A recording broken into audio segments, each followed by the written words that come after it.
work, one whole day to play. Come on, everybody, wear your roller skates today. It's Saturday, Saturday, Saturday, it's Saturday, Saturday, it's Saturday, Saturday, it's Saturday, yeah.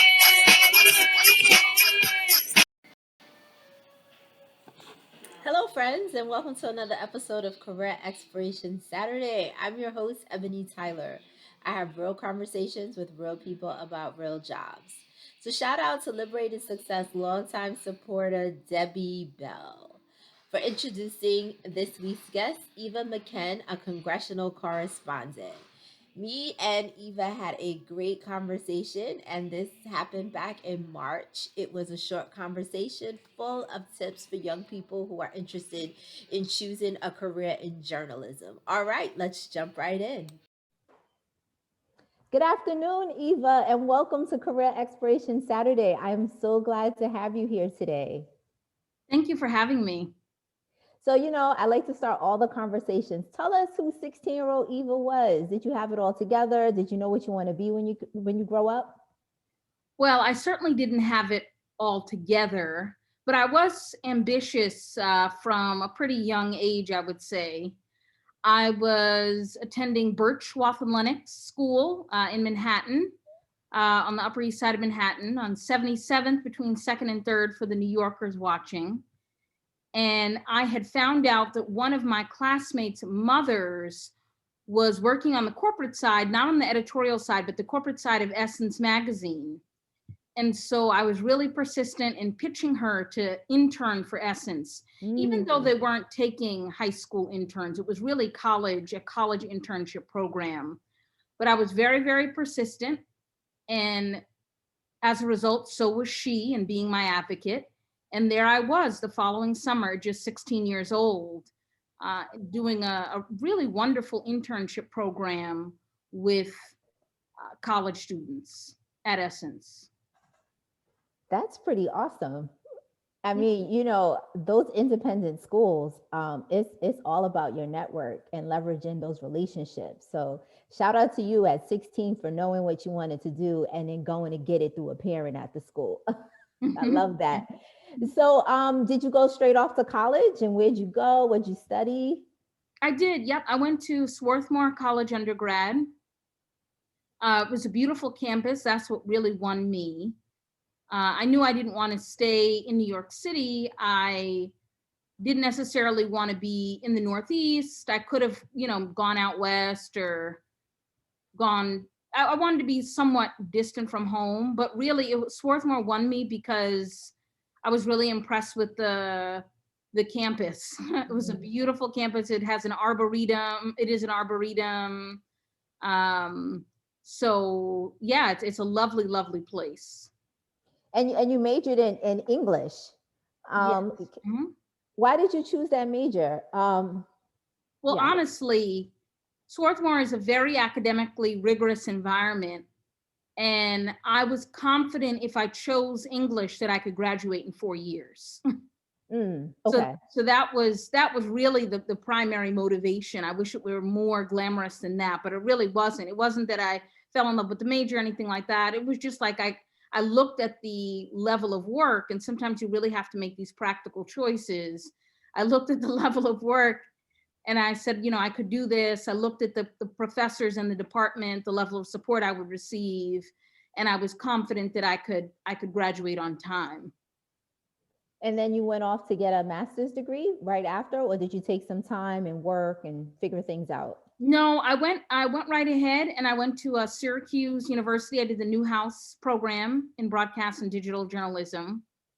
I was thinking about working, actually. I got into this program. It's actually an excellent program called the Page program at NBC. If anyone has ever watched 30 Rock, there's Ken the Page on the show. It's the same program, basically, where you hop around in different positions all around NBC for a year. You wear a little uniform, and it's a great way to learn the ins and outs in the company. And I think I would have quite enjoyed that. But I decided not to do that because I got a fellowship for grad school. And grad school is very, very expensive. And I still felt like I needed the technical training for broadcast journalism because I didn't get that training at Swarthmore. So I made the decision to go to grad school. But had I had not and done the NBC route, that would have been pretty cool too. So can you talk to us a little bit about is there a lot of Black people in those spaces where you were? Were you the only one? How did you figure out exactly where you wanted to land in broadcasting? Because you're a correspondent, but you started as a reporter. Yeah, so pretty much the same thing.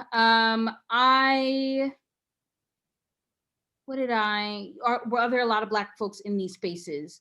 Not all the time, but you find your allies. Mm-hmm. Pretty early on, I got connected with NABJ, the National Association of Black Journalists. From the year I started out, 2011, 2012 is when I joined the organization. And that was also the year I started working professionally as a journalist. So there are a lot of resources for folks of color if you are willing to be proactive and find those resources. Yeah.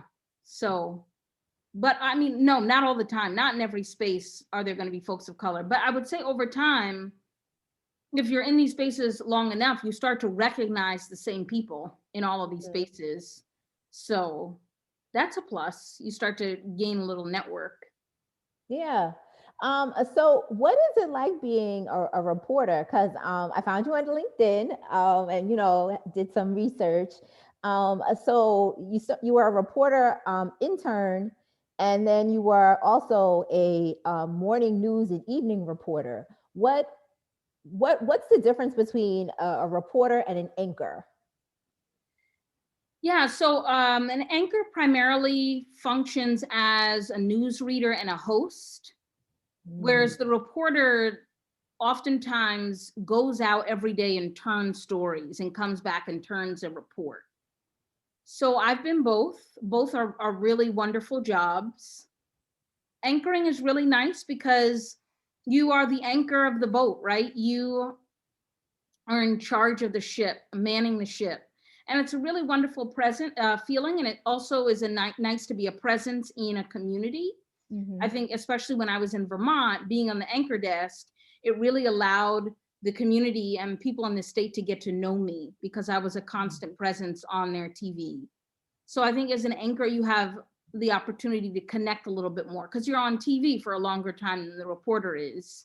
The reporter is giving their report and then they are off the air, but the anchor is there for the whole duration of the show. But both are great.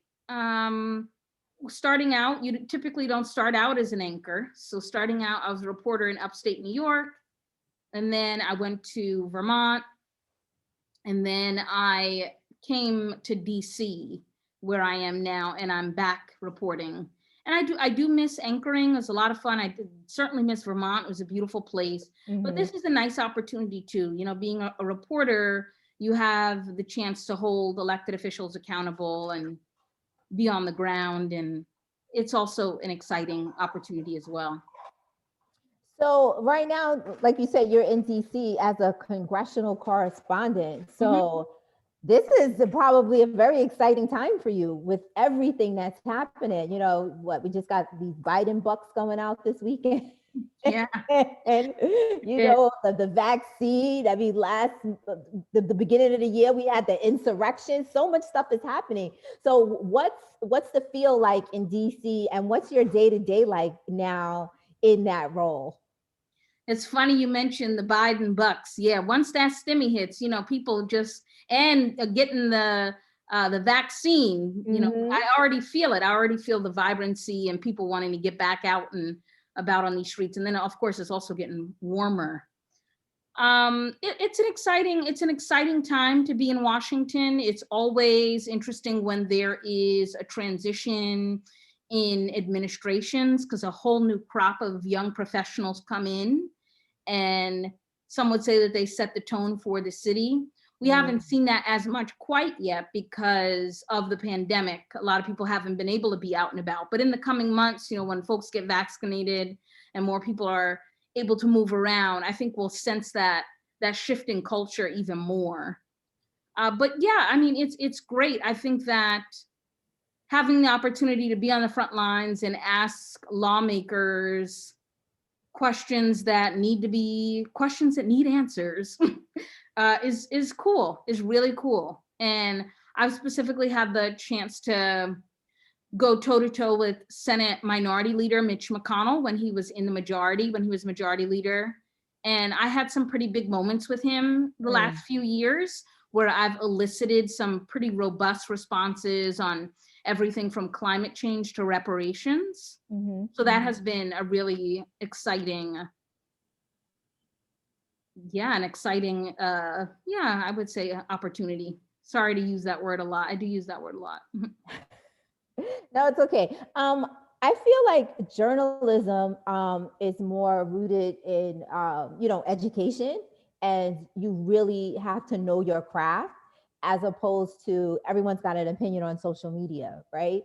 And just developing content. But this is a real craft that you've honed over the last 10 years. And if I'm correct in saying this, is that it all started with an internship. It did. And persistence. Nothing is just going to fall in your lap. Like, you have to go get it. At least I did. Maybe for other folks it just falls in their lap. Right. But I don't know what that's like. I don't know what it's like not to wake up and think about and be thinking about, what am I going to do today to advance my professional prospects. I've been like that since I was a teenager. And I don't think I would have made it this far if I didn't have some level of ambition. That's not to say, I'm as far as some, that's not to say I think I'm all of that hot, because there are certainly folks that have done even better than I have. But even to get to this point, it was not easy. It's a mentality of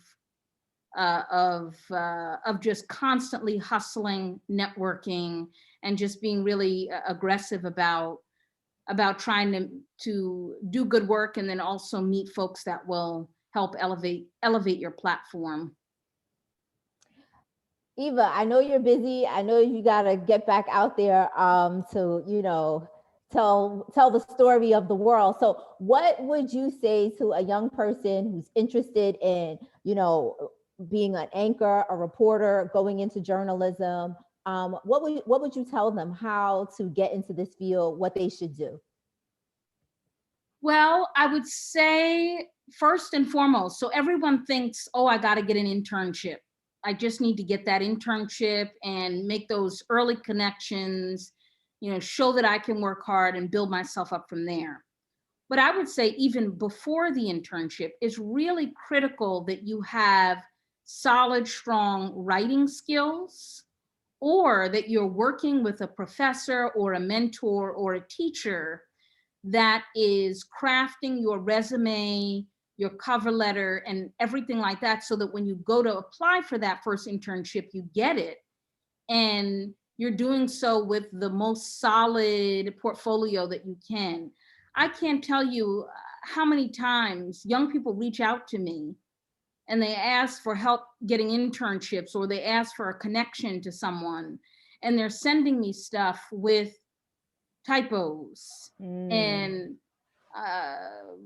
poor grammar and things that I cannot use, that I can't, so it's so critical right off the gate to make sure your stuff is tight. Make sure before you start, because there's no sense in applying for being 21 years old at the end of college, or being 18 at the end of high school trying to get us that first summer internship. There's no sense in applying for 100 internships if you sent a resume that's poorly worded and with bad spelling, because you're not going to get any of those internships. So that has been one thing that I've noticed as an early mistake that is really critical for folks to tighten up. But other than that, once you're coming correct with your stuff, then I would say just, yeah, be aggressive about applying to as many things as you can. Eva, this was great. Thank you so much. Is there any way that we can connect with you if folks want to, follow your work? How do we do that? Yeah, absolutely. You can find me on Twitter at Eva Mckend. That's EVAMCKEND as in David.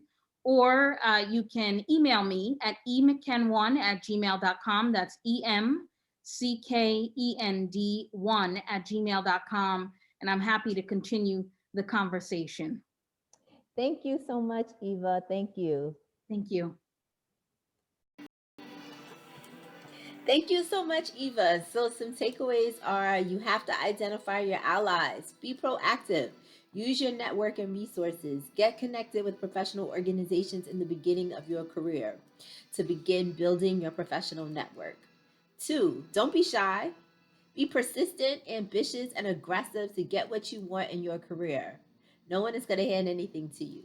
And three, as you are going to get what you want, work with a mentor or a trusted advisor, a professor to proofread and format your resume. You do not want to count yourself out because of typos and poor grammar. Thank you so much, Eva. Welcome to the Liberated Success family. All right, folks, listen, Liberated Success, we are growing, we are building, and we are building a network of industry mentors for our Liberated Problem Solvers program. So if you're interested in volunteering your time, please complete our mentor interest form. The link is in our bio, and I will follow up with you. Thank you for watching all the way to the end. If you find our work impactful, informative, important, show us some love with a donation. Donation links are in my bio on IG, Twitter, and YouTube. It's the first comment on Facebook. And if you're listening on the podcast, you can make a donation via listener support. And don't forget to subscribe to the YouTube channel, subscribe to the podcast, follow us on IG, Facebook, and Twitter. We have some exciting news coming up in the next few months, and you don't want to miss it. So make sure that you stay plugged in. All right, wear your mask, wash your hands, physically distance. Get your vaccination. Stay masked up even if you're vaxxed. Delta variant. And all Black Lives Matter. All right. See you next time. Bye. One whole day to play. Come on, everybody.